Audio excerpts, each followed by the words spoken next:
ሰላም ጤና ይስጥልኝ የተከበራችሁ ተመልካችና አድማጮች የቻናሌ ቤተሰብ ተከታታዮች አሁን የወጣ ሙሉ መረጃ አለ። 11 ክላስ ያለው የኮንክሪት ምሽግ በመከላከያ በቁጥጥር ስር እንደዋለ የወጣ መረጃ አለ። ጧት ማስታወስ ይታወሳል። አሁን ሙሉ መረጃ ስለደረሰ በትንታኔ የምንመለከተው ይሆናል። በተንቀሳቃሽ ምስል እየወጣ ይገኛል። ወደ 11 ክላስ ያለው እጅግ ስትራቴጂ የሆነ ቦታ እንደሆነ የሚነገርለት አሁን በመከላከያ በቁጥጥር ስር ውሏል። እንዲሁም በባህር ዳር ከተማ ለገታ ሲንቀሳቀስ እንግዲህ የሰው ህይወት ያለፋል። እሱን ጉዳዮችም የምንመለከተው ይሆናል። ከዚህ ጋር የዘን ወደ ጉዳያችን ከማቅናታችን በፊት አዲስ የሆናችሁ ሰብስክራይብ፣ ቤተሰቦች ላይክ፣ ሼር ማድረጋችሁን እንዳትረሱ። ላይክ ሼር ስናደርግ መረጃው ለሁሉም እንዲዳረስ አይነተኛ ሚና ስለሚጫወት ማለት ነው። በተለይ የጎጃም ፋኖ የማይደፈር የሚለውን በህዝብ ሀብት የተገነባውን የጥፋት ኃይል ምሽግ መከላከያ ሰራዊት በቁጥጥር ስር አውሏል። በምዕራብ ጎጃም ዞን አካባቢ የሚንቀሳቀሰው የጎጃም ፋኖ ሽፍታ ለኩይ ተልኮ ሲጠቀምበት የነበረው የኮንክሪት አርማታ ምሽግ በሀገር መከላከያ ሰራዊት በቁጥጥር ስር አውሏል። በ302ኛ ኮር የ73ኛ ዘብል ክፍለ ጦር ምክትል አዛዥ ኦፕሬሽናል ሌተናል ኮሎኔል ኢንጂነር ምስራቅ መንበር እንደገለጹ በምዕራብ ጎጃም ጃቢ ጠና ነው ወረዳ አግቢ ወንጀላ ቀበሌ ባይናይታ ጎጥ ላይ የጥፋት ኃይሉ ለጥፋት ተልኮ ሲጠቀምበት የነበረውን የኮንክሪት አርማታ ምሽግ በቁጥጥር ስር ማዋሉ የአካባቢውን ማጽዳት መቻሉን ገልጿል። በአካባቢ በቁጥጥር ስር ማዋሉም ሰከላና አንጉትን ጨምሮ በጎጃም አካባቢ የሚንቀሳቀሰውን የጥፋት ኃይል እንቅስቃሴ ማምከን የሚያስችል ስትራቴጂካዊ ቦታ መሆኑን ገልጿል። ምሽጉ በጎጃም አካባቢ የሚንቀሳቀሰው የጥፋት ኃይል ደፈር በሚል የሚመካበትና ለጥፋት ተልኮ ስምሪት ሲሰጥበትና ለቁስለኛ ሕክምና መስጫ ይጠቀምበት የነበረ 11 ክፍሎች ያሉት ከመሬት በታች የተገነባ ቦታ መሆኑን ተናግረዋል። የጥፋት ኃይሉ ህጻናት ትምህርት ቤት እየፈረሰ በህዝብ ሀብትና ላብ የገነባው የጥፋት ምሽግ ለህዝብ ያለውን ንቀት ማሳያ መሆኑንም አክለው ገልጸዋል። የመከላከያ ሰራዊት እየሰራ ባለው የህግ የማስከበር ስራ የአካባቢው ህዝብ የሰላም አየር እየተነፈሰ እንደሚገኝም አስረድተዋል። በአካባቢ የህዝብ መረጃ በመስጠት ለሰራዊቱ ደጀነቱን በተግባር እያረጋገጠ ነው ያሉት ሌተና ኮሎኔል ምስራቅ ህዝቡ የወጡ ኃይሎችም መክሮ መመለስና መረጃ በመስጠት ለሰራዊቱ እያሳየ ያለውን ደጀንነት አጠናክሮ እንዲቀጥል አሳስበዋል። በተለይ ማህበረሰቡ በሰጠው ጥቆማ መሰረት ይህ የማይደፈር የመሰለው የኮንክሪት 11 ክላስ ያለው ከመሬት በታች የተገነባ ሙሉ በሙሉ በቁጥጥር ስር ውሏል።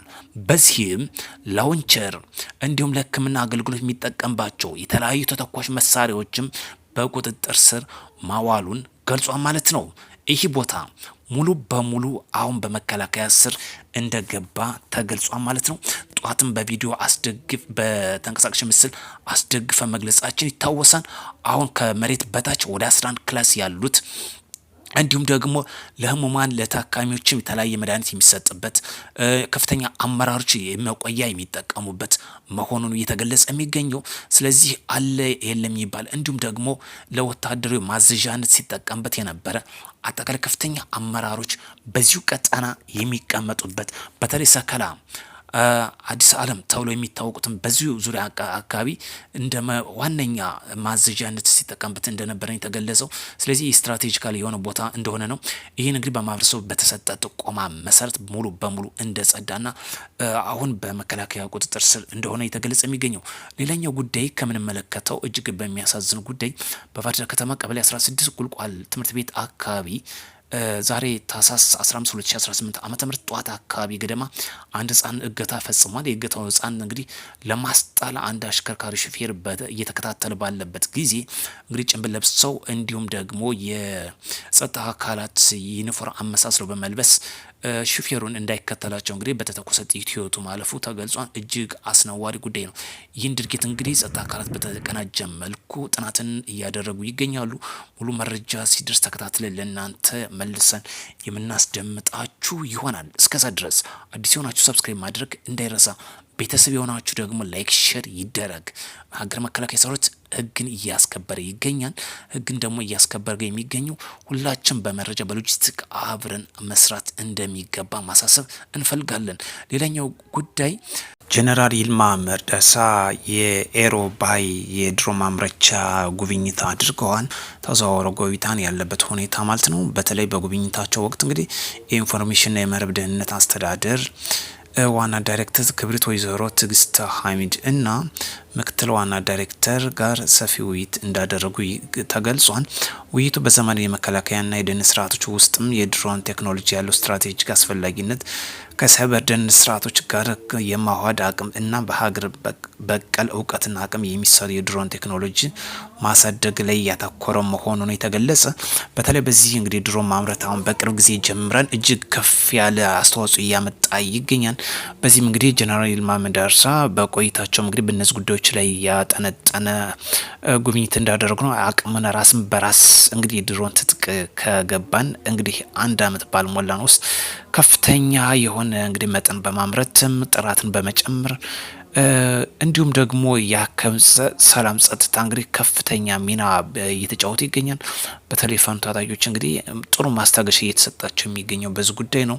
መንግስት የቀረበውን ሰላም ጥሪ ባልተቀበሉ ላይ ጥሩ ማስታገሻ እየሰጠ ይገኛል ማለት ነው። ውድ ቻናል ቤተሰቦች ለዚህ ሁሉ ውጣ ውረድ ሰላምን አማራጭ አለመቀበል ነው። መንግስት የዘረጋውን ሰላም አማራጭ እንድትቀበሉና ወደ ሰላም ፊታችሁ እንድታዞሩ ማሳሰብ እንፈልጋለን። በዛሬው እንግዲህ የተፈጸመው በባህር ዳር ከተማ እገታ በተመለከተ ይህ ሁሉ ውጤት የእናንተ ነው። እንግዲህ አንድ ሹፌር የአንድ ህፃንን ህይወት ታደጋለሁ በማለት ነው የራሱ ህይወት ያጣው። ይህ ሁሉ የመጣው የፋኖ ውጤት ነው። ዘረፋ፣ እገታ እንዲሰማራ እንዲበራከት ወንበዴዎችን ያደረጋችሁ።